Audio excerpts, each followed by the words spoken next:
Ku pandang wajah-Mu dan berseru. Salam saudaraku yang dikasihi Tuhan. Jika ada sebuah survei yang menilai tentang keinginan-keinginan saudara, kira-kira survei itu akankah mampu menunjukkan bahwa saudara memiliki keinginan-keinginan yang benar di mata Tuhan? Ada banyak keinginan kita dalam hidup ini, tapi belum tentu semuanya keinginan kita itu selaras dengan apa yang Tuhan ingin lakukan dalam hidup kita. Di dalam kitab Mazmur dikatakan, karena orang fasik memuji-muji keinginan hatinya, dan orang loba mengutuki dan menista Allah. Lalu dalam kitab Ibrani, pasal yang ke-12 ayat 16 diceritakan tentang Esau. Janganlah ada orang yang menjadi cabul atau yang mempunyai nafsu yang rendah seperti Esau, yang menjual hak kesulungannya untuk sepiring makanan. Sebab kamu tahu bahwa kemudian ketika ia hendak menerima berkat itu, ia ditolak sebab ia tidak beroleh kesempatan untuk memperbaiki kesalahannya, sekalipun ia mencarinya dengan mencucurkan air mata. Alkitab mengatakan Esau punya keinginan ataupun nafsu yang rendah. Esau memiliki nafsu yang rendah. Berarti ada dong keinginan atau nafsu yang tinggi jika ada yang rendah. Nah, ini yang perlu kita pahami saudaraku. Mana yang rendah di mata Tuhan?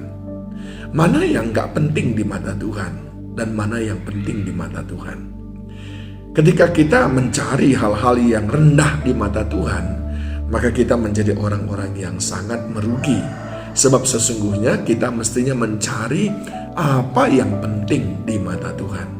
Apa maksudnya dari Ibrani 12 ini bahwa Esau mempunyai nafsu yang rendah? Dikatakan di sini, penilaian terhadap nafsu Esau yang rendah itu adalah, pertama, karena dia menjual hak kesulungannya untuk sepiring makanan.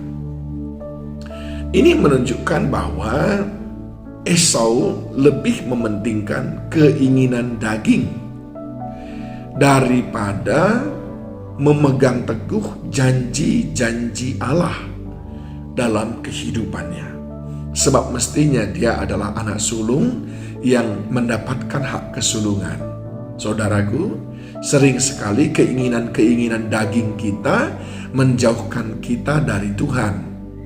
Keinginan-keinginan daging itu membuat kita tidak punya waktu, tidak punya perhatian, tidak punya hati untuk datang mendekat kepada Tuhan dan mempercayai janji-janjinya sekalipun belum kelihatan nyata. Tetapi keinginan daging, keinginan perut itu membuat kita mengejarnya dan melupakan bahwa sebetulnya Tuhan sudah berjanji bahwa Dia akan memberkati hidup kita. Bukankah kitab Amsal berkata, susah payah tidak menambahi, tetapi berkat Tuhanlah yang menjadikan kaya. Nah, dalam hal ini kita sering gagal untuk memahaminya. Itulah maksud daripada nafsu rendah, yaitu sepiring makanan. Ya, dan dikatakan di sini sepiring makanan. Yang kedua, saudaraku yang dikasihi Tuhan, bahwa yang dimaksudkan dengan nafsu rendah itu adalah kita mengejar sepiring makanan dan melupakan, mengabaikan kelimpahan yang Tuhan sudah janjikan. Sebagaimana dia catat di dalam Yohanes 10 ayat 10 bagian B, aku datang untuk memberikan hidup yang berkelimpahan. Jadi kita lebih tertarik dengan hanya sepiring dibandingkan dengan kelimpahan yang Tuhan janjikan. Yang sepiring itu harus kita kejar dengan kekuatan kita sendiri. Yang kelimpahan itu Tuhan berikan dengan caranya sendiri. Dan Tuhan berkata, orang yang seperti itu memiliki nafsu rendah. Ingat, yang pertama tadi, orang yang nafsunya rendah adalah orang yang menggantikan kesenangan duniawi dengan janji-janji Allah. Yang kedua, orang yang nafsunya rendah adalah orang yang mengejar sepiring dibanding dengan kelimpahan yang Tuhan janjikan. Itulah nafsu rendah di mata Tuhan, sesuai dengan konteks ini. Lalu apa nafsu yang tinggi kalau begitu? Kita bisa belajar dari Paulus di dalam Filipi pasal yang ketiga ayat yang ke-10. Apa nafsunya Paulus? Apa keinginannya Paulus? Yang ku kehendaki ialah mengenal Dia dan kuasa kebangkitannya dan persekutuan dalam penderitaannya, di mana aku menjadi serupa dengan Dia dalam kematiannya.